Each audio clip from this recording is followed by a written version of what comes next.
എനിക്കുണ്ടല്ലോ ഈ ഇൻസ്റ്റൻ്റായിട്ട് നമ്മൾ സേമിയ പായസം പാലട പായസമൊക്കെ ഉണ്ടാക്കിയെടുക്കല്ലോ ആ ഒരു സമയത്ത് എൻ്റെ ഏറ്റവും വലിയ പ്രശ്നം എന്ന് പറഞ്ഞാൽ പാല് മേലെ പൊങ്ങിക്കിടക്കും, ഈ അടയും സേമിയൊക്കെ അങ്ങ് താഴത്ത് പോയി കിടക്കും എന്നുള്ളതാണ്. ഒരു ക്രീമി ടെക്സ്ചർ നമ്മൾ പരസ്യത്തിലൊക്കെ കാണുന്ന പോലെ ആ ഒരു ടെക്സ്ചറിൽ കിട്ടില്ല.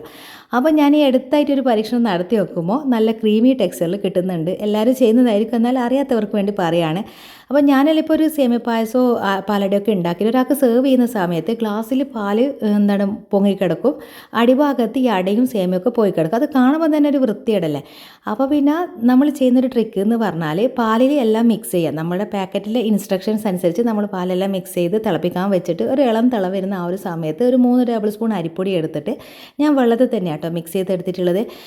എന്നിട്ട് നല്ലപോലെ മിക്സ് ചെയ്തതിന് ശേഷം ഈ പാലിലേക്ക് ഒഴിച്ച് കൊടുക്കട്ടോ. എന്നിട്ട് നല്ലപോലെ തിളപ്പിച്ചെടുത്താലില്ല നല്ല ക്രീമി ടെക്സ്ചറിൽ കുറുകി വരും. ഈ അടയും പാലും ഒക്കെ നല്ല ടെക്സ്ചറിലായി കിട്ടുകയും ചെയ്യും. നമ്മളൊരാൾക്ക് സെർവ് ചെയ്യുന്ന സമയത്ത് അങ്ങനെ പൊങ്ങിക്കിടക്കുന്ന പ്രശ്നമൊന്നും ഉണ്ടാവില്ല. കണ്ടില്ലേ, ഈ അടയും പാലും ഒരേപോലെ വന്നിട്ടുണ്ട്. ഈ ഒരു അരിപ്പൊടി ചേർക്കുന്നതുകൊണ്ടാണ്. ഈ ഒരു അരിപ്പൊടിയുടെ ഫ്ലേവറോ അങ്ങനെ ഒന്നും മുന്നിട്ട് നിൽക്കുകയില്ല. ആ ഒരു കറക്റ്റ് പക്ക നമ്മൾ എങ്ങനെയാണോ ഫസ്റ്റ് ഉണ്ടാക്കുന്ന ആ ഒരു പായസത്തിൻ്റെ ആ ഒരു രുചിയും മണവും ഒക്കെ അതുപോലെ ഉണ്ടാവുകയും ചെയ്യും. പക്ഷേ ക്രീമി ടെക്സ്ചറും നമുക്ക് അധിക ചിലവില്ലാതെ കിട്ടുകയും ചെയ്യും. മിൽക്ക് മെയ്ഡ് കാര്യങ്ങളൊന്നും വയ്ക്കണം, ഇൻസ്റ്റൻ്റ് എന്ന് പറയുമ്പോൾ എല്ലാം അതിൽ തന്നെ ഉണ്ടല്ലോ. അപ്പോൾ അടിപൊളി പായസമാക്കി കിട്ടും കേട്ടോ. അപ്പോൾ ഇങ്ങനെ പ്രശ്നം ഉണ്ടെങ്കിൽ ഒന്ന് ഇതേപോലെ ട്രൈ ചെയ്ത് നോക്കുക കേട്ടോ.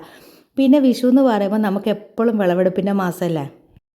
അപ്പം നമ്മുടെ ലാസ്റ്റ് വിളവെടുപ്പായിരിക്കും എന്ന് ഞാൻ വിചാരിക്കുന്നു. കാരണം പുതുതായിട്ട് പൂക്കളൊക്കെ നിറച്ച് വന്നിരുന്നു. ആ ഒരു മഴ വന്നല്ലോ, ആ ഒരു സമയത്ത് പൂക്കളൊക്കെ കൊഴിഞ്ഞു പോയിട്ടുണ്ട്. ഇനിയിപ്പോൾ പുതുതായിട്ട് പൂക്കളൊന്നും വരുന്ന കാണുന്നില്ല. വന്നാൽ നന്നായിരുന്നു. കാരണം ഒരുപാട് നമ്മൾ ഈ ഒരു തക്കാളിയിൽ നിന്ന് വിളവെടുപ്പ് നടത്തിയിട്ടുണ്ട് കേട്ടോ. തക്കാളി തൈ നമുക്ക് പിടിച്ച് വരാൻ കുറച്ച് പണിയാണ്, രോഗങ്ങളൊന്നും വരാതെ കാത്ത് സൂക്ഷിക്കാൻ. വന്ന് നല്ലോണം മെനക്കായി വന്നായില്ലേ ഇഷ്ടം പോലെ വിളവെടുപ്പ് കിട്ടും കേട്ടോ.